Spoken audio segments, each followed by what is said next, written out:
So in this video we're going to install this housing into the TT. Welcome back guys. So in this video we're with the TT and I've had nothing but problems with this car for the last month. So along with two coil packs dying on me, the exhaust system, the fuel pump. Yeah, so another thing has gone wrong. So when I was driving on the motorway, the water temperature just went, it was nothing, it was just 50. It wasn't moving. I was like, that's really weird. It must be like the sensors just died or something odd is after happening. Alright, drove on and I was like, it shouldn't really be like registering at no temperature. And then suddenly I got a warning, low coolant and no temperature. I was like, that's really weird. So we stopped on the motorway, we just pulled in, and suddenly the whole front of the car was just covered in steam. I was like, well, that's not good. So this is what happened. So down here you can see I have an aftermarket pin. This is where the temperature sensor sits, the little green thing. And inside the expansion bottle is your low and coolant temperature warning. So what happened was, while I was driving on the motorway, this popped out. That's why I had no temperature gauge, was reading nothing. The coolant bottle, eventually it ran out of fluid and it then gave me a warning. But because I was driving forward, the wind was cooling the radiator, so it was actually kind of keeping the engine cool, but not working that well. Obviously because I was losing coolant at the same time. I didn't notice because I was driving forward and like, yeah. So anyway, when we stopped in the motorway, because there was obviously a big hole here, all the steam came up. So yeah, everything is kind of like steamed clean, unfortunately. And yeah, we found 7-Up, Diet Coke, anything that was in the car. We filled it up, shoved this back on using cable ties. And we drove on to the nearest petrol station and then filled it with as much water as we could get. So that's what happened. Now the fix. Yeah, I've had nothing but problems ever since. So the proper clip that's meant to sit in here is a little plastic horseshoe. And yeah, it just got soft, I think, with the steam. So it was basically non-working. So yeah, I got one of these R-clips. You can see it there. And I flattened out the side of it and then kind of rebent it to fit in. So it's spring steel, so it should always like want to close, so it keeps pressure on the sensor. But obviously I can now fit it in because I had to flatten it to take out maybe like 1/2 mil. Anyway, that worked probably for a week or 2 weeks, and now I'm still getting low on coolant. So obviously I worked out there's a drip somewhere down here, I think probably going into the engine block. It's now leaking. So we got a new housing. This sits in like that. So maybe the O-ring or maybe some of this housing has broken up. So we're going to take off the old one and put this new Febby one back in its place.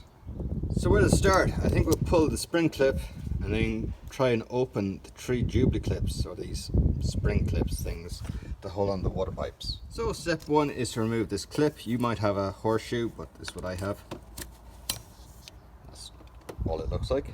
Very, very simple, just hammered, just to take it, just to make it fit in. Now I can lift that up. Yours would gush with coolant, but mine doesn't because obviously it's leaking. Right, let's get a vice grip and try and pull these off. There's 2 hex bolts to be removed as well. Now after doing the clips, that's out.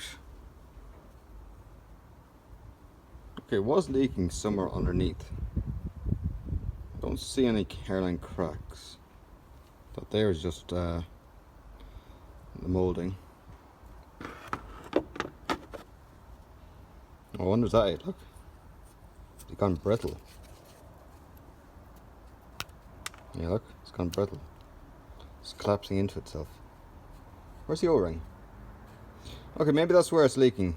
The outside lip or the inside lip is getting past the O-ring. Although the O-ring should be doing its job in sealing it. Where's the O-ring?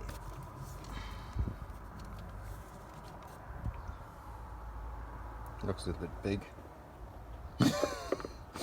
Yeah, this might be the problem. Yeah, I think the O-ring had actually failed and probably got heated up with the hot coolant as it expanded. It probably expanded back into itself like that. And that's where it was leaking. Okay. Well, that O-ring is kaput, and obviously the housing, you can see it there where it's after failing. But it's okay because we have a brand new one. So it sits like that inside the car. So you have 3 pipes, a really big one, a medium one, a little tiny one, and the sensor sits there. So we're going to install it next. Oh, it's held on by 2 Allen keys. It's really simple to remove, and obviously the only annoying thing is it's just awkward to get to. I might give that a clean up first. Okay, we're going to install this next. Okay, I have it all back together again. I used the original clip because the gap that it fits into is nice and tight, where the big spring clip wouldn't fit in. So maybe that was the reason why my one also failed. So I have a bottle of water there, and it's just filling the reservoir all the time. And yeah, I think it's fixed. So I'm going to try for maybe 2 weeks like this, and then if it's okay, I'm just going to drain everything out and refill it with B12, the pink coolant. So I'm going to keep an eye on it that's not leaking over here. It appears still not to be fixed.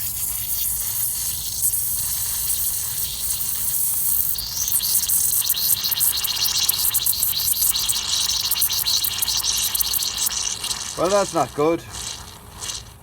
Okay, and it's now fixed. So there was an ordinary size O-ring in there, and I found a little skinny one as well. So I put the 2 O-rings in and then really pushed this home, make sure it's well clamped. Just back from a very long drive, and it's not leaking. Fixed!